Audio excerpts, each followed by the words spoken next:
Greetings, everyone, and welcome to another episode of Liberty Dispatch Interviews. We have with us, and we're thrilled to be able to have a discussion with a new friend of mine, and he's going to become well known to our audience and your friend as well in due time. We want to welcome on the show Pablo, Bitcoin evangelist with Bull Bitcoin. He's a former traditional finance professional and educator who's transitioned, not in the bad way, but in the good way, into the Bitcoin industry.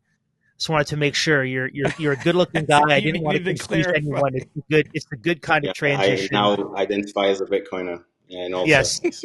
that's a good kind of identity to have.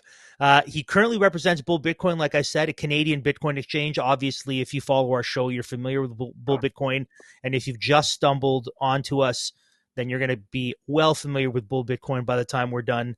As a Bitcoin evangelist, Pablo emphasizes the importance of real, offline, and human community interactions for Bitcoin's success. Sounds like a good thing.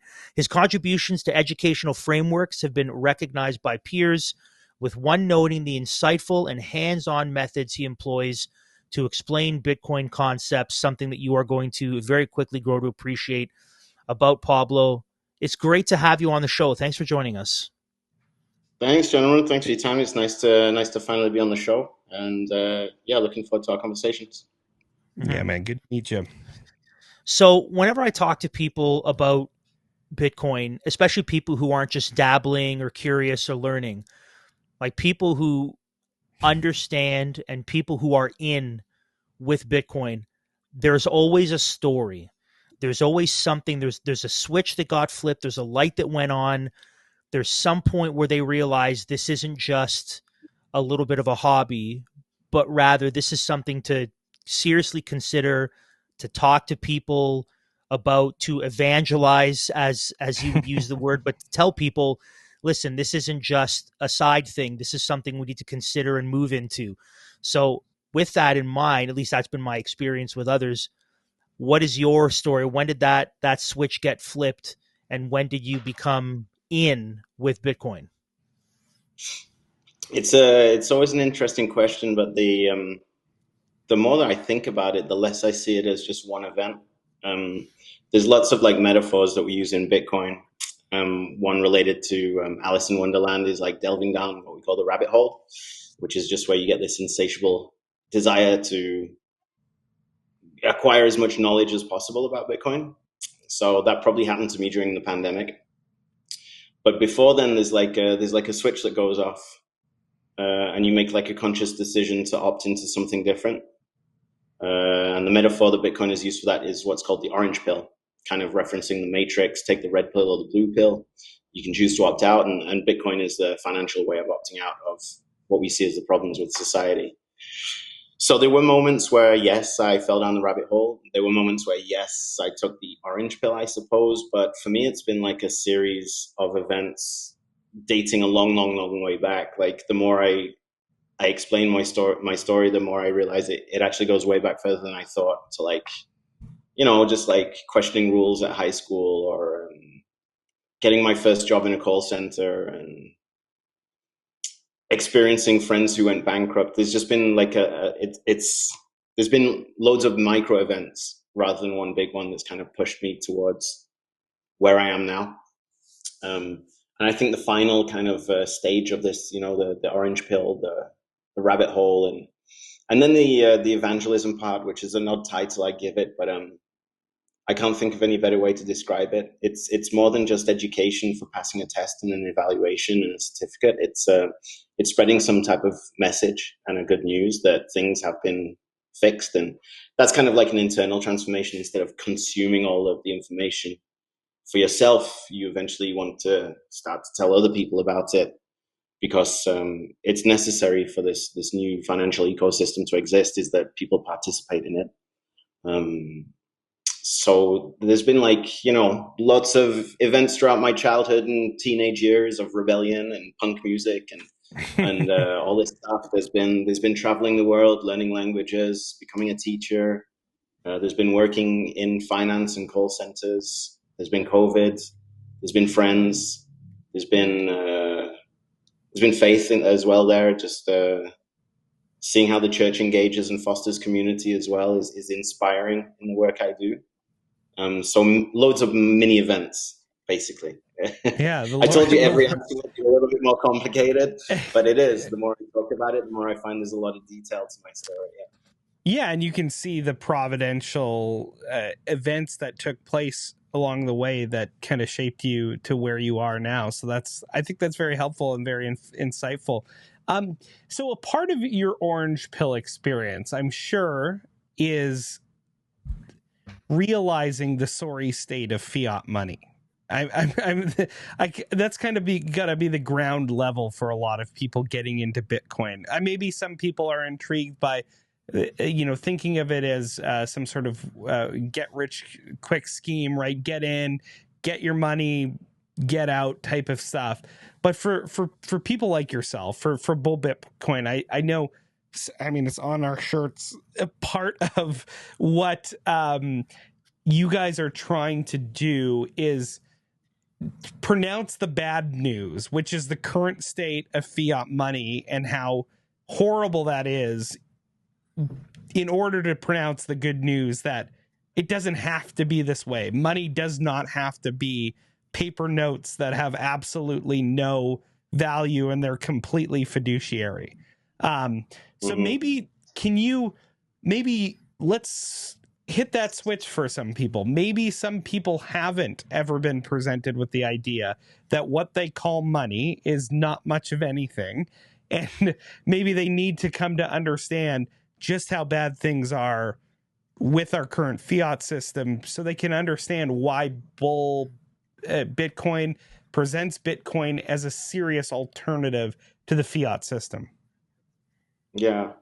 Yeah, for sure. I mean, for me to have understood that, it didn't happen during a pandemic where they were printing money and handing out checks to what turned out to be massive app-based unneeded contracts and friends and scammers and all of this massive quantitative easing that happened during COVID. It didn't take that for me to work it out. It didn't take the financial crisis in 8 and 9 when I was working in mortgage in mortgage lending.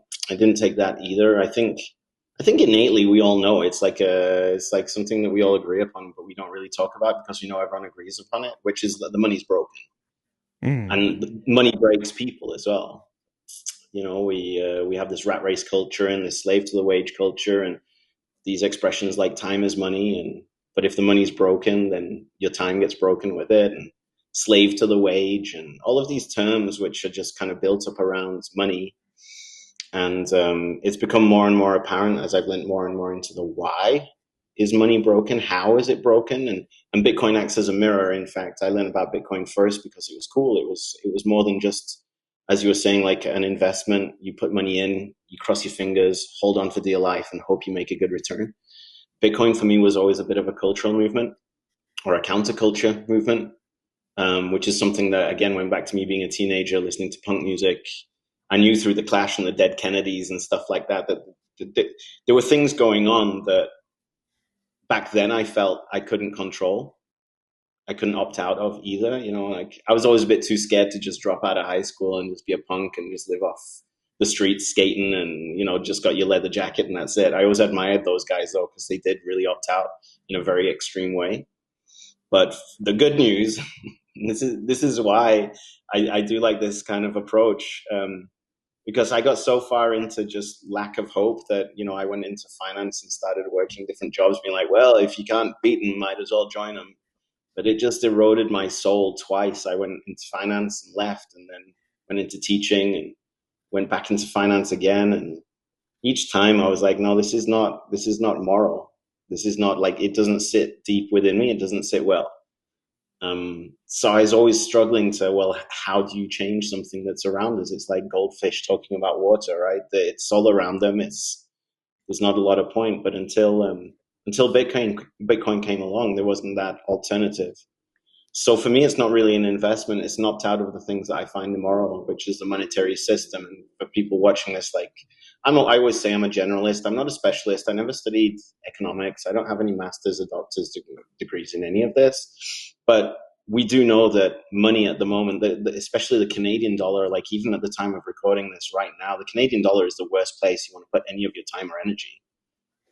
as a measuring stick to your effort and your talent and your time and your sacrifice away from the family and the risk you take traveling to work. You get rewarded in these little tokens that the government are just terribly hell-bent on diluting and making sure that you're always chasing the next pay rise and the next end of month to just try and break even. And it's a rigged game because the people further up at the top are obviously benefiting from being closer to the money printer. And they can borrow, they can get cheap lines of credit, and they can play the system. But for people like me and you, for regular people who just want to live a normal, quite conservative life, family, kids, friends, suppers, vacations, you need like 130 IQ and an investment portfolio and 12 hours a week to just stay on top of inflation at the moment. And that's not how it should be. But unfortunately, they've broken the system so much that through desperation, people are having to work extra hard to just try and stay afloat. And there's so many other things we should be doing with our time and our energy than just trying to stay afloat. That pressure can be relieved by opting out. And for me, the opt out was Bitcoin. And I'm bearing the fruits of that opt out as well. It's a choice for freedom, and we'll get to the freedom part. But it's individual freedom, it's sovereignty, and that's how I see it, rather than an investment. I mean, the number does go up because they fixed the way Bitcoin works is it has a fixed supply. So as more people want it, you can't increase the supply. So it's one of the first assets that really breaks that famous supply and demand matrix that everybody talks about in economics. Even things like gold and diamonds, you can increase the supply. As demand increases, they just mine more and they'll find more. But Bitcoin is pretty much fixed in there under a consensus of rules that we all agree to. And because of that property, the number does go up as more and more people opt in, which is a huge upswing. But once you've been in Bitcoin for long enough to see it go up and down and up again, you start to realize that it makes you think about time, energy, work, finance in a different way, and in a fresher way, and in a freer way. So, yeah, I just, before you ask your question, Andrew, I just want to touch on the point. I also come from a background of I spent my 20s playing in touring bands, doing punk and metal and stuff like that. I come from that background, and it always strikes me how, because you said you're living a pretty conservative life, family, church, and then how does that fix with that punk rock ethos? But we've gotten so crazy in our culture that now the most punk rock thing you can do is work hard, provide for your family, go to church. There's nothing more punk rock than opting out of the insane progressivism of our moment. So I just thought those, while you were speaking, I was just like, there's an amazing juxtaposition there. But I absolutely love it because I know it's true of myself. So I just wanted to highlight that fact. Yeah, and I do think, like, whilst I was I think I had two punk phases. There was the first punk phase where I was just angry and skating and smoking cigarettes with my buddies and listening to punk music when I was like 14, 15, 16. And then I think when I was around about something like this in back home. And then when I got to like 24, 5, 6, I started reading like punk literature. I realized that punk was bigger than just a genre of music. Punk was a movement. And some of the kind of deep-seated values, when you actually got to know punks, they were like, no, we opt out because we want to spend time doing other things. That their sense of wanting to foster connection was primordial, and community. And so there's actually some really conservative values within punk, but they have to throw off all of the shackles of all the BS that we go through on a regular day to eventually settle into, a better relationship, a better community, a better sharing. That kind of approach is quite out there, but it's hidden behind the safety pins through the noses and the leather jackets and the aggressive music. But there's actually some really cool values in punk, which also helped me to realize that you can be a rebel and a person with a heart at the same time. You can be anti-system, but like pro people and pro connection and pro, all of that socialist stuff that I got in between the 15 and the 25. I was like, okay, no, there is a way forward that's not just the mass will decide everything. You can be free and you can foster and you can find different connections with people by opting out. It'll give you more space and time to be able to do that. So Bull Bitcoin's been around since 2013. That's At right. what point do you get connect? At what point do you hear about them? Or do you become familiar with the fact that they exist? Finding out about who they are and what they do, and then at what point does that connection where you say, listen, I want to become a part of what they're doing, I want to join them in what they're doing? Or are you approached because of relationships? How does your movement toward getting involved with Bull Bitcoin, what does that look like in your story, your timeline? Yeah, sure. So I suppose we might as well start at the time I left finance. I'll just do a really quick story arc because otherwise we'll get bogged down in details. But there was a point where you might tell from my accent, not a Canadian native born here. I was born in the UK, now a citizen. But as I was working through immigration, I needed stability in my employment situation. So I wanted to get a bilingual job in Quebec province. So I started working for a bank in a call center. For me, it was like good salary, good conditions, and hopefully they pay for not pay, sign my work visas, which they didn't. Um, and I eventually ran out of work visas. So it was a choice of either go back to Europe or leave the job and find another way to stay. So I was about tired with finance by this point. So I went to university and I could get a student visa that way. And I studied to be a teacher. In 2018, I started attending university to become a teacher. And just before I started my bachelor's degree was the first time I bought Bitcoin. My mother had passed away. I had some inheritance. I didn't know what to do with it. I didn't want to buy a house because I didn't know where I wanted to live. I didn't want to just spend it on traveling in Thailand and Australia and drinking it away and frittering away all that money as a prodigal son. So out of respect for my mother, I just decided to invest it, but I did it on my terms, which is in the wildest thing I could, which was Bitcoin. So that was like 2017, 18. Fast forward like 4 years from 2018 to 2022, I was just finishing my degree in the middle of the pandemic.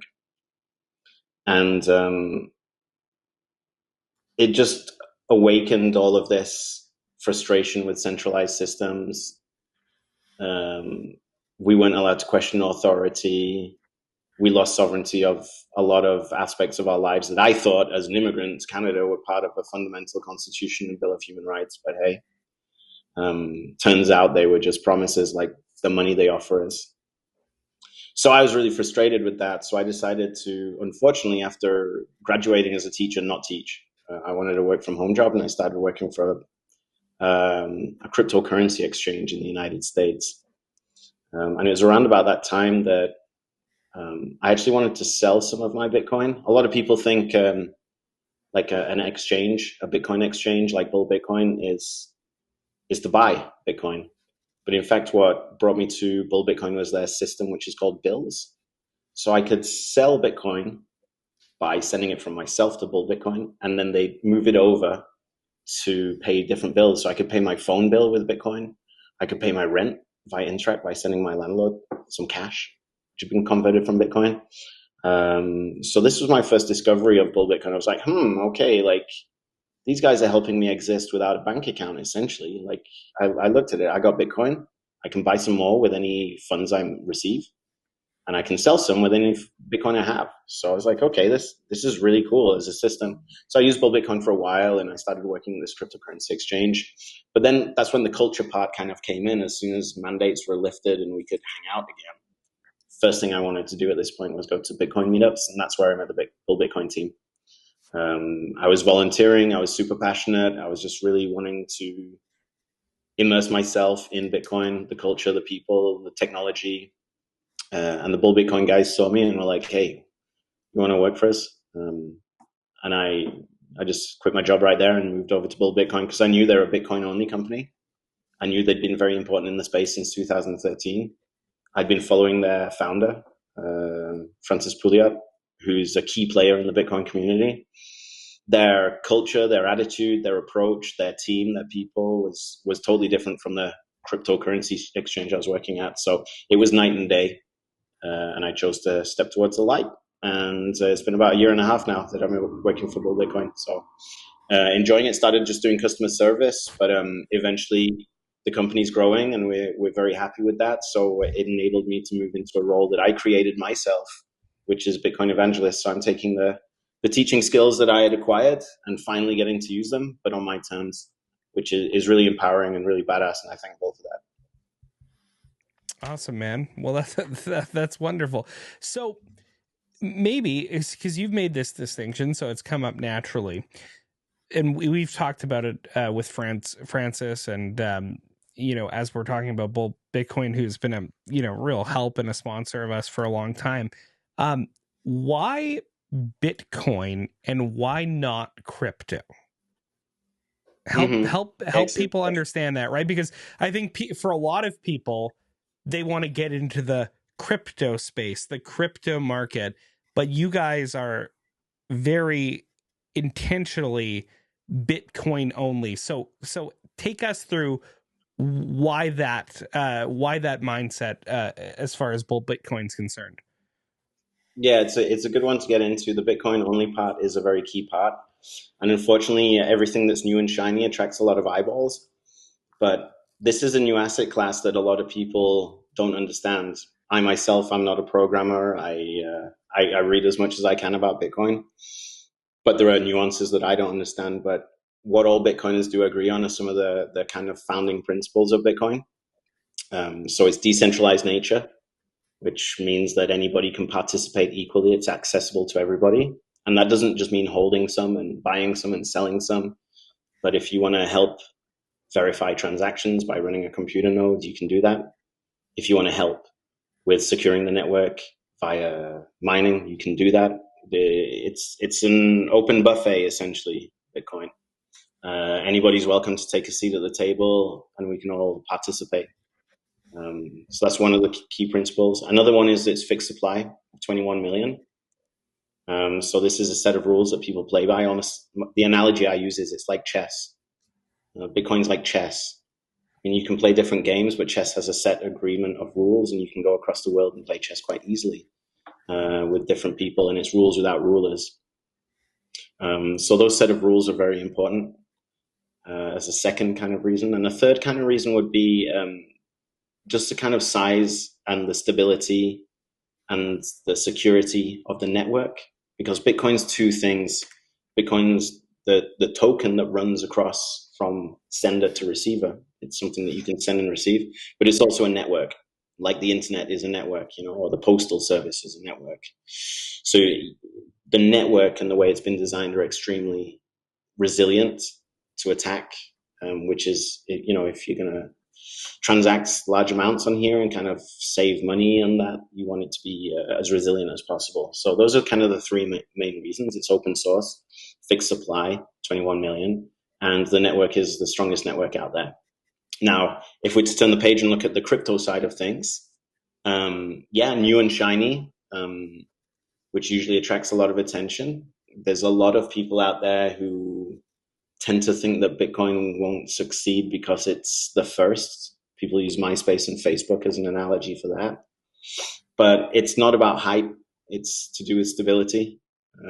You want your monetary system to function, and it doesn't need to be all bells and whistles. It doesn't need to do something that you never thought needed resolving. It fixes the money, and that's all it does, which is kind of boring, which is why some other people want to go into like these holographic NFT Web3 applications that do stuff they don't need and don't understand, but it's the new thing. Also, more insidiously is the fact that the people who, not all the people, but a lot of these projects tend to be scams. Because if you delve far enough down, you'll find that the largest holders of those tokens, of those cryptocurrencies, are the people who made it. So, they might have like a 40%, 60%, even 70% share of the assets. So they benefit the most from the price going up. So those are the people telling you to buy it. And what they won't tell is when to sell it. They'll sell it first, and then they might tell you if you're lucky. So that's what we call getting rug pulled. They can jump in there very quickly and pump their own bags. And then as soon as they think it's topped out, they sell it and buy something else and tell you to buy the next thing. And on the dips, the ups and downs, They make a lot of money and you lose a lot of money because you're further away from the source of information, which is kind of what we have with the current dollar system anyway. If you're in Ottawa, sat at the same table as the governor of the Bank of Canada, you're going to have a better investment strategy than just reading Twitter. So that's kind of on the crypto side. Plus, also just in terms of values that Bitcoin represents. Like I said, I didn't work in finance because it didn't sit with me deep down, and I can't work in crypto either because it doesn't sit with me for the same reasons. I see a huge overlap between the old financial system and cryptocurrencies. Bitcoin is the exception to all of those. So what for anyone who's listening, so people, I talk to people often who, you know, they know about our show, they know about our sponsors, they know about the way we talk about Bitcoin, the way we talk about finance and wealth. And so people ask questions about Bitcoin. Where do I buy my Bitcoin, for example? And very practical questions like, you know, what wallets do I use? But I guess a question that I want to ask for people who might be thinking, okay, well, fine, maybe I want to buy some Bitcoin. I want to begin the process of opting out, or at the very least, just have some in my position. Like that's a barrier. It's a line you have to cross to actually acquire Bitcoin. And when you do that, for people initially, that's a hurdle. Wow, I've done that. What is it that sets, in your estimation, as someone who wasn't a part of the organization and is now and has been in this space for a while, both as an outsider and as an insider now, what is it that sets Bull Bitcoin apart from other exchanges and other organizations that are in the Bitcoin space in Canada? Well, how would you distinguish Bull Bitcoin from all the others? There's like a few different reasons, which are kind of the core values of the company. One of the biggest and most important things with holding Bitcoin is that you hold it and no one else does. Bitcoin's value, one of its values, you know, we talked about the 21 million, we talked about the open source aspect of it. But as an owner of Bitcoin, the most important value of Bitcoin is that it's custodied by you, the individual, and not by a company. So Bull Bitcoin was one of the first and still remains one of the very few Bitcoin exchanges which will not ever hold your Bitcoin on your behalf. We don't want to, we never have done, and we never will do. Which means if we want a disaster plan, like we'll run through this, and I don't mind saying this, if we got hacked, nobody has to be made whole. Our clients already have their Bitcoin. Everybody's free to go wherever they want, either to a different company, to a different country, or just hold it on your wallet. So there's that aspect there. Also, you don't have to follow any news of Bull Bitcoin once you've made a transaction. We make you whole there and then. So there's no having to keep up to date with, hey, did they launch an IPO? Are they listed on the stock price? What's going on? Did they change leadership? Are they investing in some other new technology that's going to potentially rock the boat? You don't have to worry about any of that. So that's one of the biggest standout parts. Also, we're an innovator as well, and Bull Bitcoin always has. There's a lot of things that happen underneath the hood of Bull Bitcoin, and that's mainly due to Francis and his in-depth knowledge of how Bitcoin works, but also our team developers. So we respect clients' privacy, so we utilize the technology of Bitcoin to make sure that privacy is being kept to a maximum. We are registered and we do follow all regulations, but we don't overreach either. I was back in the UK recently, and I updated one of my ex exchanges, and the amount of information they have to ask for is absolutely wild and overreach. They're planning for what they might need in the future, so they're harvesting so much data as possible. That's something we'd never do. Also, we contribute a lot. Just like Bitcoin is open source, anybody can participate and modify and contribute to how it works. A lot of the tools that we use in-house are also being handed out to the public as open source, as kind of like a philanthropical contribution. So our new wallet that's out on the Play Store, the Bull Bitcoin wallet, is an open source wallet. If you like it, download it. If you don't like it, download it and modify it. If you don't like red, you can change it to blue. If you don't like having Bull Bitcoin in the corner, you can mess with a lot of the tools that we use, because we offer them out there for the public, because we want to see the ecosystem thrive, not just survive. So we dedicate a lot of our work to outreach and things like that. What else? We pretty much have every single type of financial rail that you would need to no longer need a bank account. So we kind of cover all bases for buying and selling Bitcoin, but also if you want to live on Bitcoin, you can buy gift cards through us. If you want to pay bills, like I was saying earlier, you can pay bills. And it is possible to just use Bull Bitcoin and not need a bank account. So that's quite a huge advantage as well. If anybody's sick of bankers, you don't need them in your life anymore because we got Bitcoin and Bull Bitcoin. One quick question, actually, just mention it. So you have the Bitcoin wallet app on the Play Store. Is it available on the Apple Store, and is there a desktop version available or in the works? No desktop version in the works. It's something that we are thinking about at the moment. We're trying to get the iOS released, but as you'll know, Android is pretty much Google held, but a lot easier for developers. Whereas the App Store is very, very, very exigent in terms of the information it needs. So it's not a case of we haven't worked it out yet. It's a case of Apple kind of being the gatekeepers to whatever app they decide you can have on the App Store. So we've gone with Android first because it does suit as being a more open source operating system. But yeah, iOS has come personally, like I don't lie, I'm an iPhone user as well, so I'm looking forward to it. Should be soon. Okay, that's great. Yeah, that's great because I know I have to use another wallet outside of Bull Bitcoin right now currently, but still, it's the non-custodial aspect of it is really, really great. As you talk about, sovereignty over your money is super, super important. So I thank you for helping us, lay out obviously so much of why in our current context, Bitcoin is very valuable. I think now, Andrew, we want to make an announcement of what kind of our plans are with Bull Bitcoin moving forward, because this conversation has only started to whet my appetite, I know, and I want to learn more. Mm-hmm. I want to be able to have more in-depth conversation with Pablo, with the Bull Bitcoin team. I want to be able to understand, how can you turn my Canadian dollars into something that is not being diluted. I put a ticker up. I don't know if somebody saw it at the bottom of the page, but I literally did the current Bitcoin price as of date of recording, which is February 13th, $140,646 Canadian is one Bitcoin. So it just shows you how diluted the actual dollar is against something like Bitcoin, which is a better measuring rod. So I know it's something I want to learn a lot more about, and that's part of why, Pablo, we wanted to have you on, because we want to announce something that we're doing in conjunction with Bull Bitcoin. So Andrew, you know more about the details. Maybe you and Pablo can tell our listeners about what they can expect in the future.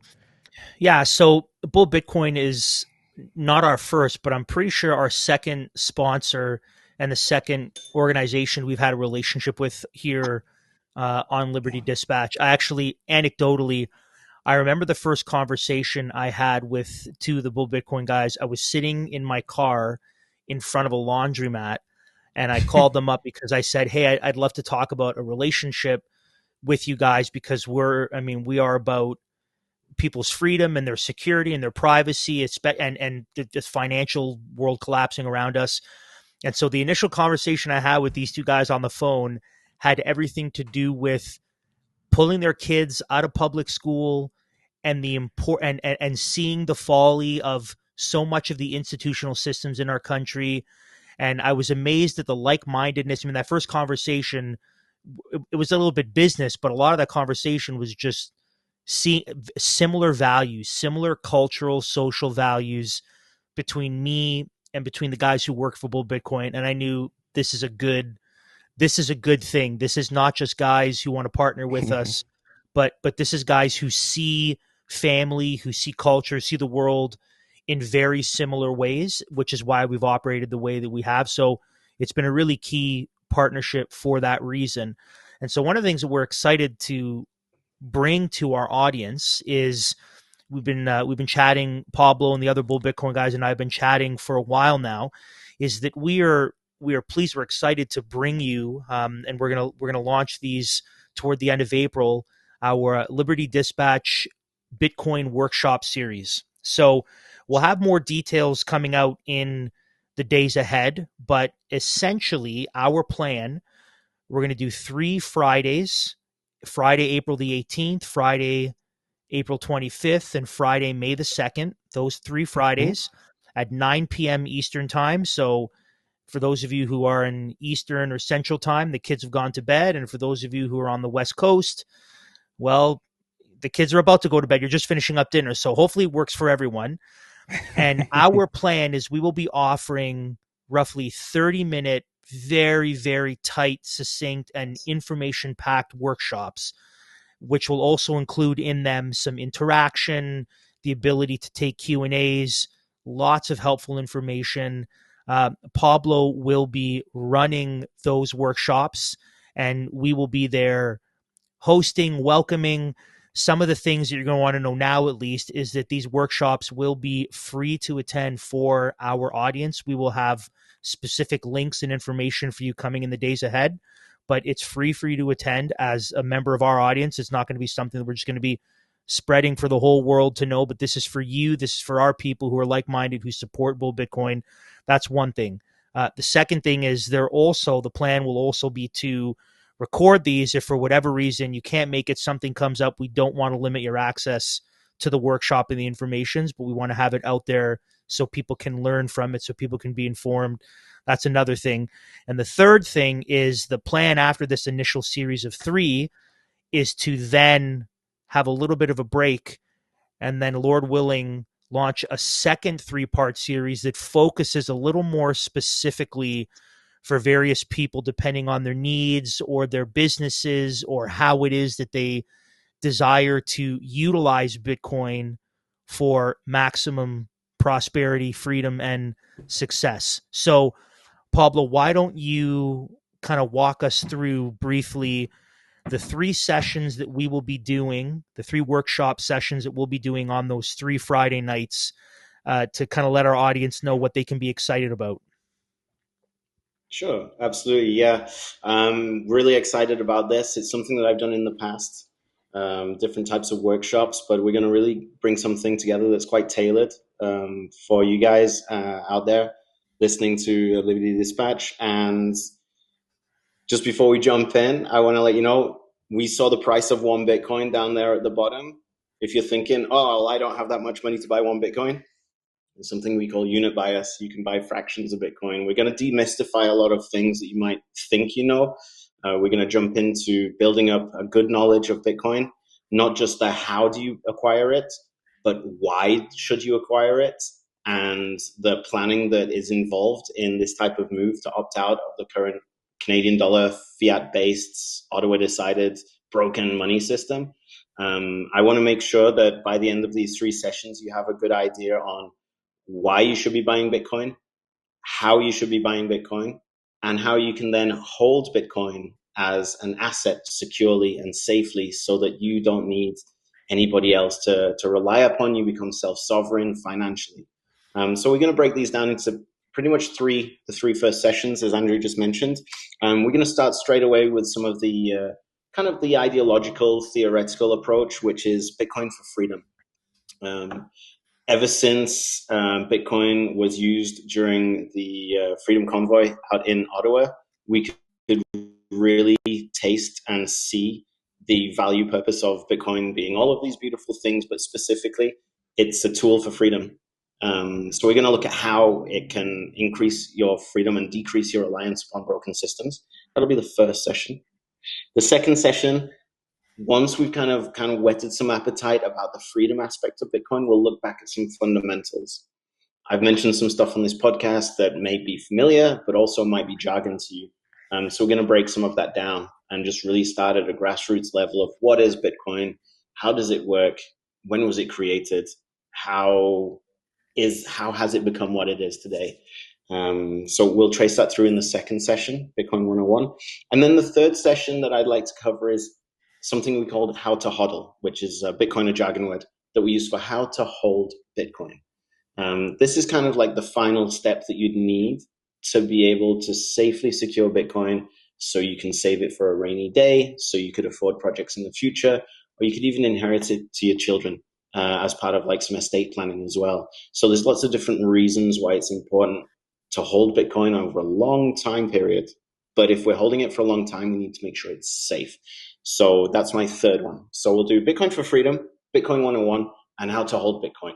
And I think with those first three, we should get you off to a really good start, where we can answer some of the basic questions. Like Andrew said, we'll have about 30 minutes to delve into some workshops, and then we'll have some time for Q&A as well. So if you do have some burning questions out there, there'll be myself, but maybe some other colleagues from Bull Bitcoin online as well, so we can really troubleshoot. If you've got a question, you're not the only person with the same question. So we'll just sit around and go through some of those issues you might be having, or some sticking points. Because everybody's heard about Bitcoin by now, but there's reasons why you haven't made this move yet, and hopefully we can bridge that chasm. Well, Pablo, it's been great having you with us on Liberty Dispatch, and you're not going to go anywhere just yet, because we're going to talk a little bit, and what we want to talk about is people are legitimately worried about centralization from the state financially, so digital ID, central bank digital currency, and how Bitcoin, which is decentralized, is the answer, the antidote to that. But people are worried. They think, wait, Bitcoin's digital. They want digital control. That seems like a dangerous venture.